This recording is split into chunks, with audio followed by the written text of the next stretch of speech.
The trading post stood like a forgotten sentinel at the edge of civilization, where the Montana Territory bled into wilderness so vast it swallowed men whole. Eleanor Hartwell's fingers trembled as she clutched the last precious thing she owned, her mother's wedding ring, the gold band catching the dim lamplight like a small, dying sun. "Please," she whispered to the trader, a grizzled man who'd seen every kind of desperation. "Just enough for bread and a night's shelter. That's all I'm asking." The trader's eyes flickered with pity, but pity didn't fill empty stomachs or keep mountain winters at bay. Behind Eleanor, the door creaked open, bringing with it the smell of pine and leather and something wild. She didn't turn, couldn't bear to see another stranger witness her shame. Before we continue with Eleanor's journey, I'd love to ask a small favor. If you're enjoying this story, please take a moment to subscribe to the From Wild West channel and leave a like on this video. It truly means everything to us and motivates us to bring you more quality Western romance content. Your support keeps these stories alive. Now, let's get back to Eleanor and discover who just walked through that door. "That ring won't buy what you need," a voice rumbled from behind her, deep as thunder rolling through mountain valleys. "But honest work will."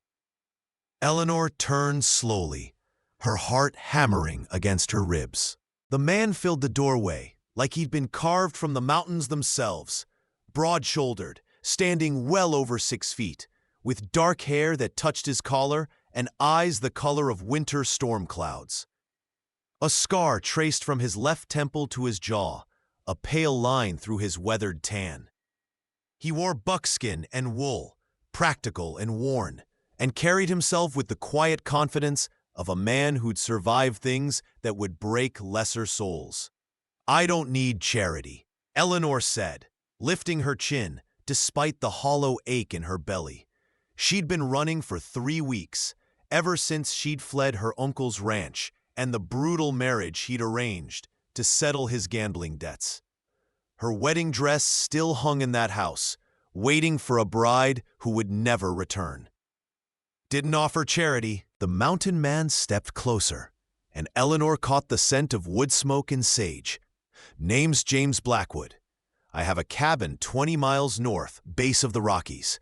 Been living alone for a long time. Too long, maybe. Could use someone who knows their way around a kitchen and can help with basic ranch work. I can offer shelter, food, and wages." Wages? The word felt foreign on her tongue. In Philadelphia, before her parents died, before her uncle's cruelty, she'd never needed to think about wages. Silver, paid monthly. Enough to build your own stake if that's what you're wanting. James's eyes held hers, and she saw no deception there. No hunger that made her skin crawl the way her intended's gaze had. "I respect hard work, and I pay fair for it." The trader cleared his throat. "Blackwood's a good man, miss. Keeps to himself, but he's honest. Saved my boy from a grizzly 3 winters back." Eleanor looked down at her mother's ring, still clutched in her palm. The gold felt heavy, weighted with memory and loss. "I need to keep this," she said quietly. "It's all I have left of her." "Then keep it." James' voice softened, just barely. "Gold isn't what we need here. You are, if you're willing to work and can handle hard country." Something in his words, in the straightforward respect of them, made Eleanor's throat tight. 3 weeks of running, of sleeping in haystacks and going hungry, of looking over her shoulder for her uncle's hired men. 3 weeks of being treated like property, like a problem to be solved or a commodity to be traded. This man looked at her like she was a person. "I can work," Eleanor said. "I can cook, clean, mend, and I learn quickly." "Good enough." James nodded once, decisive. "We leave at first light. Trading post has rooms upstairs. I'll pay for yours tonight. Eat a proper meal. Tomorrow's a hard ride, and I need you alive when we get there." That night, lying in a real bed for the first time in weeks, Eleanor pressed her mother's ring against her heart and wondered what kind of man James Blackwood really was, and what kind of woman she would need to become to survive in his world. Chapter 2. The Mountain's Edge. The journey north tested every ounce of Eleanor's remaining strength. James rode ahead on a massive bay stallion, occasionally glancing back to ensure she kept pace on the smaller mare he'd acquired for her. He didn't speak much, but when he did, his words carried weight. "Storm's coming," he said as they climbed higher, the air growing thin and cold. "We'll make my place before it hits, but it'll be close." Eleanor pulled her threadbare shawl tighter. She'd lost most of her belongings in the escape, left them behind when she'd climbed out her bedroom window at midnight, her uncle's drunken shouting still echoing through the house. "How long have you lived out here?" 7 years. James's jaw tightened, a muscle working beneath the scar. "Built the cabin myself, every log, every nail. That's a long time to be alone." He was quiet for so long, she thought he wouldn't answer. Then, "I forgot the sound of a woman's voice. Forgot how it feels to hear someone else breathing in the next room, or to cook for more than just myself." His storm cloud eyes met hers briefly. "Maybe I've been alone too long." The admission hung between them, raw and honest. Eleanor found herself studying him, the capable hands that held the reins with easy confidence. The way he scanned the horizon constantly, alert to dangers she couldn't yet perceive. There was a loneliness in him that echoed her own, though his seemed chosen while hers had been thrust upon her. "Why did you come to the trading post?" she asked, "if you rarely leave your mountain?" "Needed supplies, salt, ammunition, flour." He paused. "And I'd heard there might be someone looking for work. Trader sends word sometimes when he thinks I should know something." "He told you about me?" "Told me a woman had been asking around, looking desperate. Figured I could offer something better than what desperation usually leads to." The words settled over Eleanor like a blanket, rough but warm. This mountain man, this scarred stranger, had ridden down from his isolated cabin because he'd heard someone needed help. The gesture touched something in her that had been frozen since her parents' death. They reached the cabin just as the first snowflakes began to fall. Eleanor's breath caught. The structure sat in a clearing surrounded by towering pines, with the Rocky Mountains rising like cathedral spires behind it. Smoke already curled from the stone chimney. James must have left a fire burning, and glass windows reflected the gray sky. It was rustic but solid, built to withstand the harsh elements. "It's beautiful," Eleanor whispered.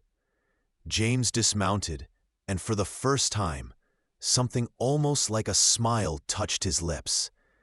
"It's home, or it has been." He offered his hand to help her down, and when their fingers touched, Eleanor felt a spark of warmth despite the cold. Inside, the cabin revealed itself to be more spacious than it appeared. One large room served as kitchen and living area, with a stone fireplace dominating one wall. A ladder led to a sleeping loft, and a separate door showed a small bedroom on the ground floor. "You'll take the bedroom," James said, already moving to stoke the fire. "I sleep in the loft anyway. Easier to hear if anything approaches in the night." Anything? Bears, wolves, men, all of them dangerous in different ways. He straightened, and in the firelight, his scar seemed to glow. "I'll teach you to shoot, if you don't know how. This country doesn't forgive weakness, and I won't have you defenseless." Eleanor set down her small bundle of belongings. Everything she owned in the world could fit in a single cloth sack. My uncle never allowed me to touch his guns. Your uncle was a fool. James's voice went hard.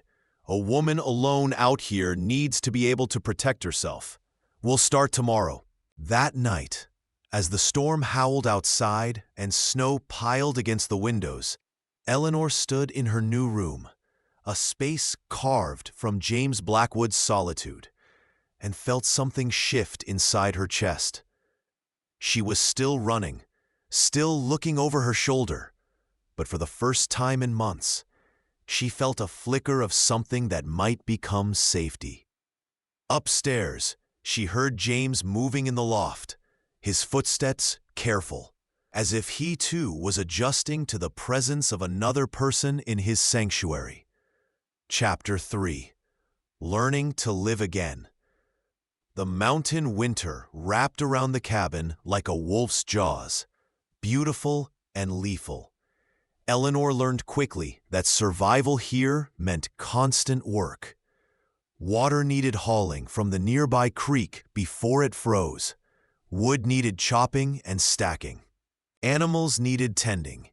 James kept 6 chickens, 2 goats, and a milk cow in a sturdy barn behind the cabin. First rule, James said on her 3rd morning, handing her a heavy rifle. Treat every gun like it's loaded. Second rule, never point it at anything you don't intend to kill. Third rule, when you shoot, mean it. His hands were patient as he showed her how to hold the weapon, how to sight down the barrel, how to breathe and squeeze rather than pull the trigger. He stood close enough that she could feel his warmth against her back, smell the cedar soap he used, feel the solid strength of him when he steadied her arms. Easy, he murmured. Like this. See that branch with the pine cone? Eleanor squinted, her heart racing, though whether from the proximity of him or the weight of the rifle, she couldn't say. I see it. That's your target. Breathe in, let it out slow, and squeeze. The rifle kicked against her shoulder, the report echoing through the mountains. The pine cone exploded in a shower of seeds and fragments. Good. James's voice held approval, and Eleanor felt an absurd bloom of pride. Again, they practiced until her shoulder ached and her ears rang despite the cloth James had given her to muffle the sound. When they finally returned to the cabin, he made her clean and oil the rifle, teaching her to care for the weapon that might one day save her life. Why did you really leave your uncle's ranch? James asked one evening, weeks into her stay. They sat by the fire after supper, the comfortable silence between them finally ready for words. You don't have to tell me, but I'd like to know what you're running from, in case it comes looking. Eleanor's hands stilled on the shirt she was mending, one of James's, torn on a fence post. He was going to marry me to a man named Silas Crenshaw, a cattle baron from Wyoming Territory who'd won a substantial debt from my uncle in a poker game. The marriage would settle the debt. James's jaw tightened. And Crenshaw? I met him once. He looked at me like I was a horse he was considering purchasing. Eleanor's voice dropped.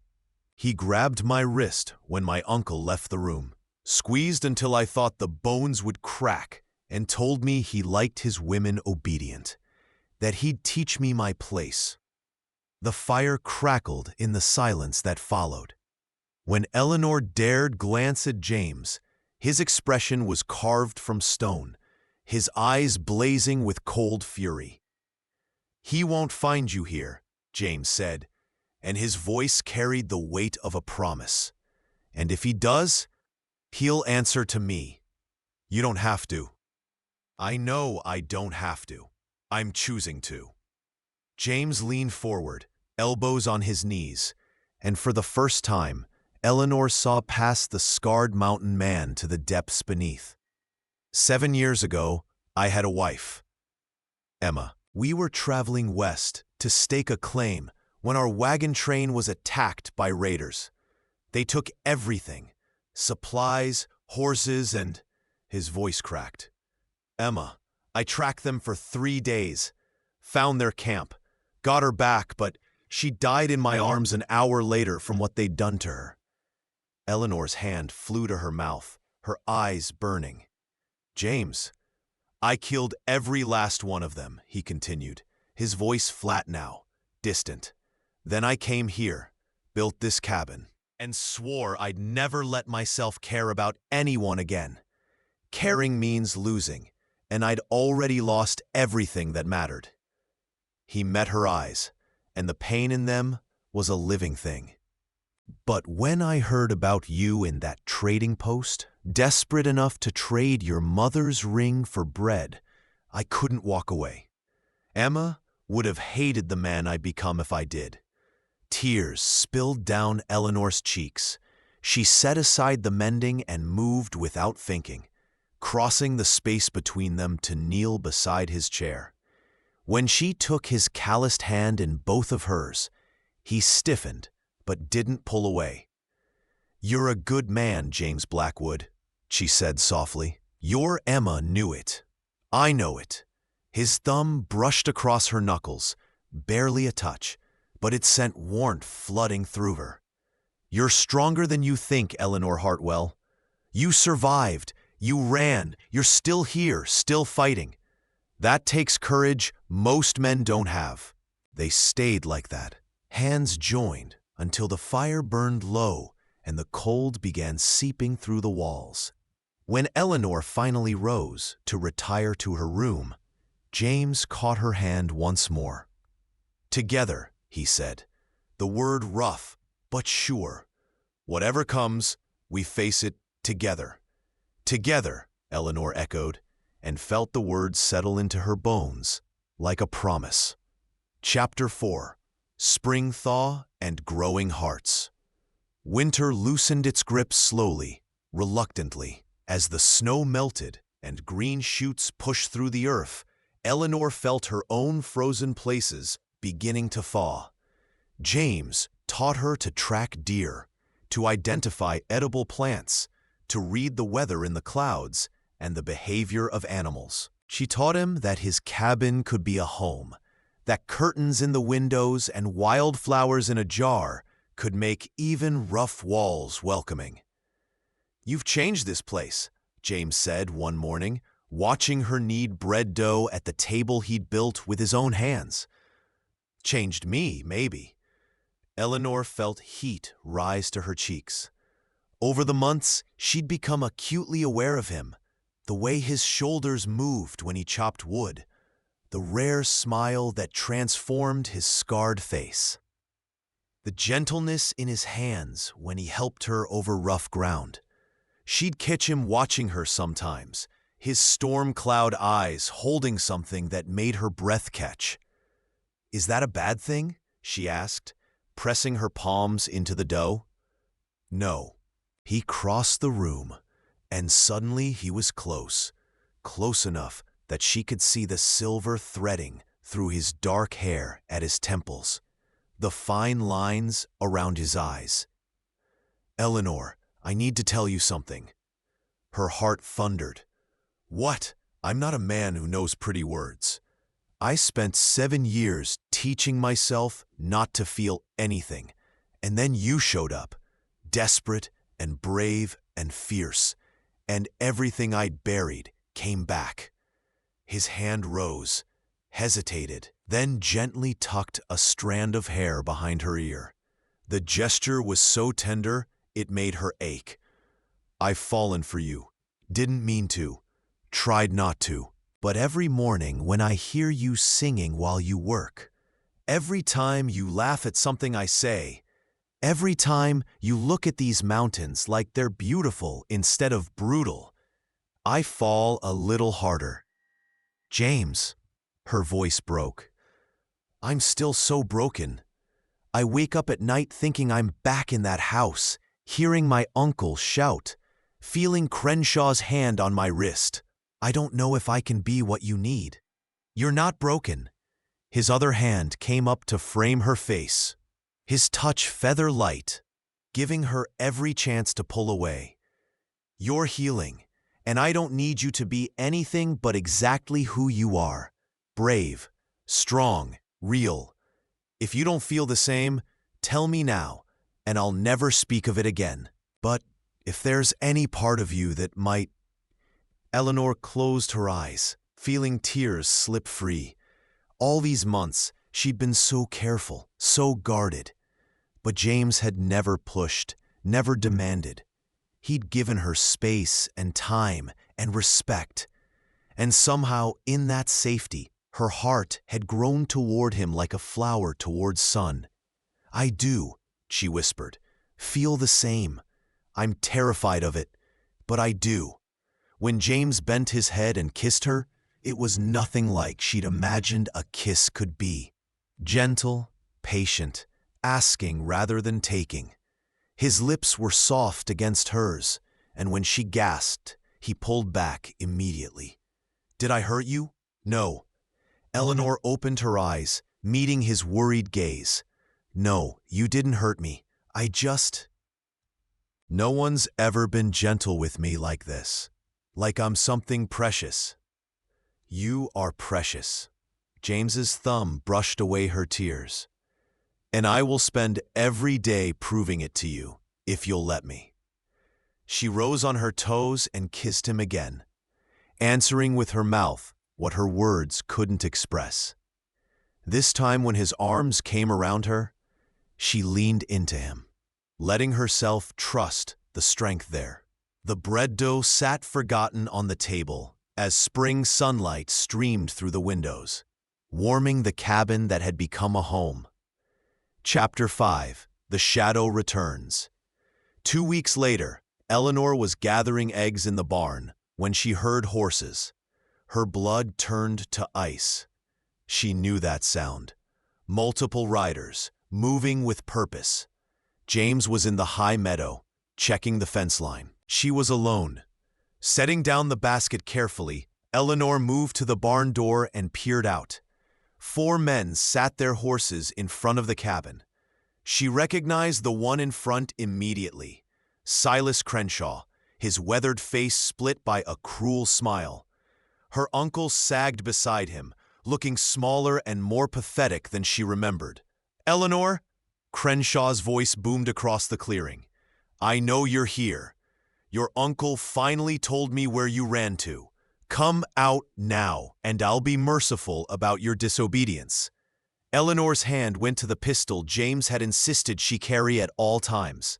Her fingers closed around the grip, steady despite the fear clawing at her throat. She'd shot pine cones and tree branches. Could she shoot a man? "The lady's not interested in your mercy." James's voice cut through the clearing like a blade. Eleanor's heart leaped. He stood at the tree line, rifle in hand, his expression carved from granite. "And you're trespassing on my land." Crenshaw turned, his smile widening. "Blackwood. I've heard of you. The grieving widower who murdered 6 men and got away with it because they were raiders. You always did have a taste for damaged goods, didn't you?" Eleanor saw James's hands tighten on the rifle, but his voice remained steady. "Eleanor Hartwell is under my protection. You have until I count to 10 to leave my property. After that, I start shooting, and I don't miss." Big words from one man facing 4. Crenshaw gestured, and his men spread out, hands hovering near their weapons. "I have a legal claim to that woman. Her uncle signed a contract. Her uncle sold something that wasn't his to sell." James began walking forward, rifle never wavering. "Eleanor's her own person, not property to be traded. The contract's void." Eleanor's uncle spoke up, his voice wheedling. "Eleanor, be reasonable. You're ruining my life. Just come back, marry Mr. Crenshaw, and everything will be—" "No." Eleanor stepped out of the barn, pistol raised. 4 pairs of eyes swung to her, but she kept her gaze fixed on James, drawing strength from him. "I'm not going anywhere with you, any of you." Crenshaw's face darkened. "You ungrateful little—" The world exploded into motion. Crenshaw went for his gun. James's rifle cracked, and one of the hired men fell from his saddle, screaming and clutching his shoulder. Eleanor fired at Crenshaw, missed, fired again. The horses reared and plunged. James was moving, a force of nature, his rifle speaking with deadly accuracy. Another man fell. Crenshaw got a shot off that splintered the barn door, inches from Eleanor's head. She dove behind a water trough, her heart hammering so hard she thought it might burst. "Eleanor!" James's shout carried across the clearing. "Stay down!" She saw Crenshaw circle around, saw him draw a bead on James, who was occupied with the remaining hired gun. Time seemed to slow. Eleanor rose, aimed, breathed the way James had taught her, and squeezed the trigger. The pistol bucked in her hand. Crenshaw's shot went wild as her bullet caught him in the shoulder, spinning him around. His gun fell from nerveless fingers. The last hired man threw down his weapon and raised his hands. Eleanor's uncle had already fled, his horse disappearing into the trees. James crossed to Crenshaw, rifle trained on the man's chest. "You're bleeding on my property," James said coldly. "That annoys me." Crenshaw clutched his shoulder, his face twisted with pain and rage. "This isn't over." "Yes, it is." James's voice carried absolute finality. "You're going to get on your horse and ride back to Wyoming. If I ever hear you've come within 100 miles of Eleanor again, I won't shoot to wound. Are we clear?" Eleanor emerged from behind the trough, still gripping her pistol. When Crenshaw's eyes found her, she lifted her chin. "I'm not afraid of you anymore. I'm not that girl who let you break her wrist. Touch me again, and next time I won't miss." Something in her voice must have convinced him. Crenshaw mounted his horse clumsily, one-handed, and rode off with his remaining men, leaving trails of blood in the dust. When the hoofbeats finally faded, Eleanor's legs gave out. James caught her before she hit the ground, his arms strong and sure around her. "You're safe," he murmured against her hair. "I've got you. You're safe." "I shot him." Eleanor's voice shook. "I actually shot him. You saved my life." James pulled back just enough to look at her, and his eyes were blazing with pride and something deeper. "You were magnificent." Eleanor started laughing, then crying, then both at once. James held her through it all, solid and warm and alive. When she could finally breathe again, she looked up at him. "I'm done running," she said. "This is my home now. You're my home." James kissed her forehead, her cheeks, her mouth. "Then marry me. Not because you need protection or because I need help with the ranch. Marry me because when I wake up in the morning, the first thing I want to see is your face. Marry me because you make me remember what it means to be alive." "Yes." Eleanor kissed him back, tasting salt and smoke and promise. "Yes, I'll marry you." Chapter 6. Building Forever. They married 3 weeks later at the small church in the nearest settlement, with the preacher's wife and the trading post owner as witnesses. Eleanor wore a simple dress she'd sewn herself from fabric James had surprised her with, and James had trimmed his beard and looked uncomfortable in clean clothes that didn't smell like wood smoke. "Do you, James Blackwood, take this woman to be your lawfully wedded wife?" the preacher asked. James's storm-cloud eyes never left Eleanor's face.